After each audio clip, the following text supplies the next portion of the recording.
പാതിവില തട്ടിപ്പു കേസിൽ സംസ്ഥാന വ്യാപക റെയ്ഡുമായി ഇ.ഡി. മുഖ്യപ്രതി Ananthu Krishnan, Sri Sathyasai orphanage trust Saigramam executive director K N. Anandakumar, Congress നേതാവ് ലാലി വിൻസെന്റ് തുടങ്ങിയവരുടെ വീടുകളിലും ഓഫീസുകളിലുമാണ് റെയ്ഡ്. അനന്തു കൃഷ്ണന്റെ സാമ്പത്തിക ഇടപാട് ശൃംഖലയിൽ ഉൾപ്പെട്ടവരെ കേന്ദ്രീകരിച്ചാണ് അന്വേഷണം പുരോഗമിക്കുന്നത്. തട്ടിപ്പിൽ കള്ളപ്പണ ഇടപാട് നടന്നിട്ടുണ്ടോ എന്നും ഇ.ഡി. പരിശോധിക്കും. രാവിലെ 8 മണി മുതലാണ് ഇ.ഡിയുടെ സംസ്ഥാന വ്യാപക പരിശോധന ആരംഭിച്ചത്.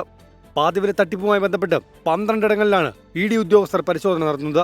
Saigramam executive director K N. ആനന്ദകുമാറിന്റെ ശാസ്തമംഗലത്തെ വീട്ടിലും, കോൺഗ്രസ് നേതാവ് ലാലി വിൻസെന്റിന്റെ കൊച്ചി മറൈൻ ഡ്രൈവിലെ ഫ്ളാറ്റിലും, അനന്തു കൃഷ്ണന്റെ മൂവാറ്റുപുഴയിലെ വീട്ടിലും, NGO കോൺഫെഡറേഷന്റെ ഓഫീസിലും പരിശോധന തുടരുന്നുണ്ട്. കെ.എൻ. ആനന്ദകുമാറിന്റെ വീടിനോട് ചേർന്നുള്ള സായിഗ്രാമം ഓഫീസിലും രാവിലെ ഇ.ഡി ഉദ്യോഗസ്ഥരെത്തി. കൊച്ചിയിലെ ED deputy director, assistant director എന്നിവരുടെ നേതൃത്വത്തിലാണ് നടപടികൾ. അനന്തുകൃഷ്ണന്റെ സാമ്പത്തിക ഇടപാട് ശൃംഖല കേന്ദ്രീകരിച്ചാണ് അന്വേഷണം പുരോഗമിക്കുന്നത്. പാതിവില തട്ടിപ്പിൽ കള്ളപ്പണം ഇടപാട് നടന്നിട്ടുണ്ടോ എന്നാണ് ഇ.ഡി പ്രധാനമായും പരിശോധിക്കുന്നത്. ആനന്ദകുമാറിന് തട്ടിപ്പിൽ മുഖ്യ പങ്കെന്നാണ് ഇ.ഡിയുടെ വിലയിരുത്തൽ. അന്വേഷണത്തിന്റെ ഭാഗമായി തട്ടിപ്പിനിരയായവരുടെ മൊഴി ഇ.ഡി രേഖപ്പെടുത്തുന്നുണ്ട്. 24 കൊച്ചി.